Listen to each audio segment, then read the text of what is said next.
देखें, बात यह है कि एनएफसी के मामला जो है, इस वक्त आपको तो अंदाजा होगा कि इस वक्त भी अभी भी 7वां एनएफसी अवार्ड चल रहा है और इसको मुकम्मल हो जाना चाहिए था 2014-15। अब तकरीबन 9 साल गुजर चुके हैं और हम नया अवार्ड नहीं ला पाए हैं।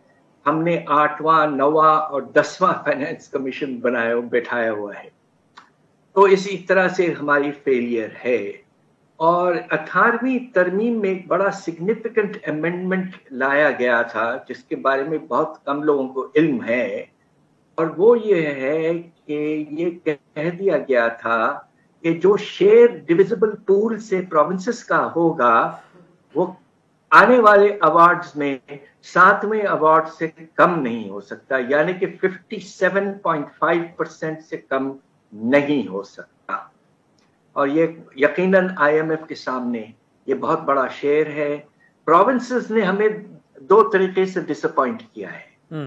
एक तो उनके पास बड़े बड़े टैक्सेस हैं, sales tax on services 60% economy, फिर आपका एग्रीकल्चरल इनकम टैक्स तकरीबन 20% इकोनॉमी, आपका अर्बन इमूवेबल प्रॉपर्टी टैक्स तकरीबन 8% इकोनॉमी। ठीक, मगर उन्होंने टैक्सेस को डेवलप नहीं किया और गुजारा फेडरल गवर्नमेंट के ट्रांसफर्स पे करते रहे हैं, और जो कमिटमेंट्स उन्होंने किए थे कि हम इतनी सरप्लस जनरेट करेंगे वो नहीं किया। So there is grounds for disappointment.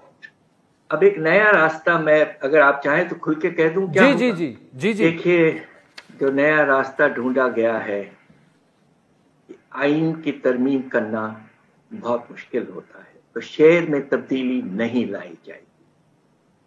होगा ये कि डिविजिबल पूल को छोटा कर दिया जाएगा, उसकी गुंजाइश मौजूद है और टर्म्स ऑफ रेफरेंस 10वें और 9वें एनएफसी में मौजूद थे। वो कैसे होगा? उसका आगाज हो चुका है, और वो कैसे हुआ है कि सेल्स टैक्स पेट्रोलियम प्रोडक्ट्स पर उसको कन्वर्ट करके एक नॉन टैक्स के नाम से पेट्रोलियम लेवी लगाया गया है। और इसके नतीजे में इस साल ऑलरेडी प्रोविंसेस को 500 अरब कम ट्रांसफर्स मिलेंगे। अब खतरा ये है कि अगरचे ये शेयर 57.5% से आप नहीं बदल सकते, तो होगा यह कि डिविजिबल पूल को छोटा कर दिया जाएगा, और इसके इम्कानात मौजूद हैं कि बाकी सेल्स टैक्स पेट्रोलियम प्रोडक्ट्स का जो इस वक्त मौजूद है, खासतौर पर डोमेस्टिक सेल्स टैक्स, ज्यादा से ज्यादा उसको कन्वर्ट कर दिया जाएगा। पेट्रोलियम लेवी जो इस वक्त 60 रुपए के लगभग है फी लीटर, वो 100 रुपए से भी ज्यादा किया जा सकता है, और उसके नतीजे में प्रोविंसेस का जो डिविजिबल पूल का जो शेयर है वो तो एक ही रहेगा, मगर डिविजिबल पूल सिग्निफिकेंटली कम हो जाएगा। इसके आगे मैं कहना नहीं चाहता।